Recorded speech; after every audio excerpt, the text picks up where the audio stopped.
ஒரு ஃப்ராக நீங்க கொதிக்கிற தண்ணிக்குள்ள போட்டா அது உடனே வெளியே குதிச்சிடும். அது டேஞ்சர்ல இருக்கும்னு தெரிஞ்சு உடனே ரியாக்ட் பண்ணிடும். ஆனா இப்போ அதே ஃப்ராக தண்ணிக்குள்ள போட்டு மெதுவா பர்னரையும் நீங்க ஆன் பண்ணி வச்சா ஏதோ ஒரு ஸ்பால இருக்கும்னு யோசிச்சுட்டு இருக்கும். அதுக்கப்புறம் தண்ணிய கொஞ்சம் கொஞ்சமா சூடு பண்ணி கொதிக்க வைக்கும் போது யாரோ தன்னை கொல்ல போறதா நினைக்கும். நேரம் ஆக ஆக எப்படி அந்த சிச்சுவேஷனுக்கு ரியாக்ட் பண்றதுன்னு தெரியாம கடைசியில தப்பிக்கவும் வழி புரியாம இறந்து போகும்.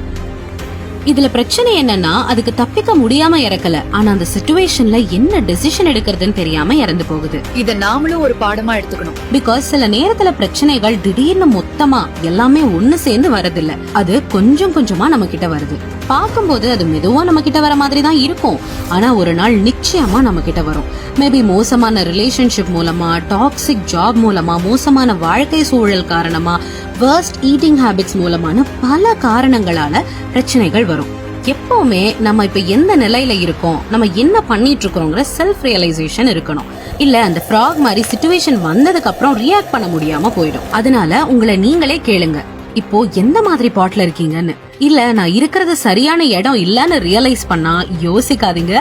இல்ல இங்க ஏதோ தப்பா இருக்கு, உடனே நான் இந்த இடத்துல இருந்து வெளியே போயாகணும். உடனே அந்த பாட்ல இருந்து குதிச்சிருங்க. We hope you all like this video. Thanks for watching.